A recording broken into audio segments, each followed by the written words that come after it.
Price அல்லாஹ். தவறான ஆசையை மேற்கொள்ள இயேசு கிறிஸ்து கூறிய அறிவுரைகள் என்ன என்ற கேள்விக்கான பதிலை என்று காணலாம்.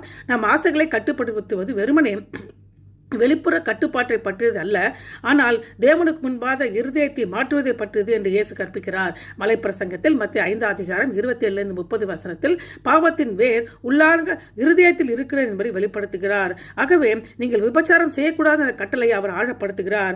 ஒரு பெண்ணை காமத்துடன் பார்க்கும் எவரும் ஏற்கனவே தன் இருதயத்தில் அவர்களோடு விபச்சாரம் செய்திருக்கிறார்கள் என்றும் குறிப்பிடுவதன் மூலமாக பாவ ஆசை நடத்தியாக மாறுவதற்கு வெகு காலத்திற்கு முன்பே இருதயத்தில் தொடங்குகிறது என்பதை இயேசு இங்கு சுட்டிக்காட்டுகிறார். இதை விளக்க இயேசு பலமான உருவகத்தை பயன்படுத்தினார். உன் வலது கண் உனக்கு இடரல் உண்டாக்கினால் அதை பிடுங்கி எரிந்து போடு, மற்றும் உன் வலது கை உனக்கு இடரல் உண்டாக்கினால் அதை தரித்து எரித்து போடு என்றார். இந்த சொற்றொடர் சொல்லர்த்தமான போதனை அல்ல, மாறாக கண் நாம் பார்ப்பதை குறிப்பிடுகிறது, கை நாம் என்ன செய்கிறோம் என்பதை குறிக்கிறது.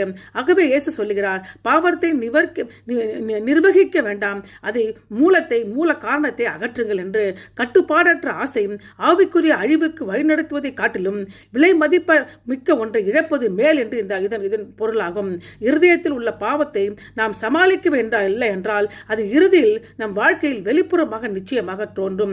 இறுதியில் சுய கட்டுப்பாட்டை விட ஆழமான தீர்வை மத்திய 22:37 இயேசு சுட்டிக்காட்டுகிறார். அதில் உன் தேவனா கர்த்தரிடத்தில் முழு இருதயத்தோடு முழு ஆத்மாவோடு உன் முழு மனதோடு அன்பு கூறுவாயாக என்று இயேசு கட்டளையிடுகிறார். இது எல்லாவற்றுக்கும் மேலான தேவனை நேசிக்கும் புதுப்பிக்கப்பட்ட இருதயம் ஆசைகளை அவற்றின் மையத்தில் மறுசீரமைக்கிறது என்று குறிப்பிடுகிறது.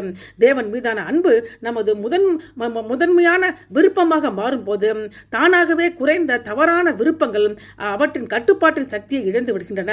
இவ்வாறு இயேசுவின் போதனை பாவத்தை அடக்குவது பற்றியதல்ல, ஆனால் இருதயத்தை மாற்றுவது பற்றியது. முதலாவது இருதயத்தை பாதுகாப்பது, இரண்டாவது அதாவது பாவ சோதனையின் மூல காரணத்தை அகற்றுவது, மூன்றாவது தூய்மையானவற்றின் மீது நம்முடைய நோக்கத்தின் கண்களை நிலைநிறுத்துவது, நான்காவது தேவன் மீது அதிக அன்பை வளர்த்துக் கொள்வது. தவறான ஆசையின் உண்மையான கட்டுப்பாடு தேவனுடன் இணைந்த இருதயத்திலிருந்து வருகிறது என்பதை இது காட்டுகிறது. அங்கு நீதிக்கான ஆசை பாவ ஏக்கத்தை மாற்றுகிறது. எனவே இயேசு மத்தேயு 5:8 இவ்வாறு கூறுகிறார், இருதயத்தில் சுத்தமுள்ளவர்கள் பாக்கியவான்கள், அவனை தேவன் தரிசிப்பார்கள் என்று. அப்படியாக நாம் தேவனை தரிசிப்போமாக. ஆமென்.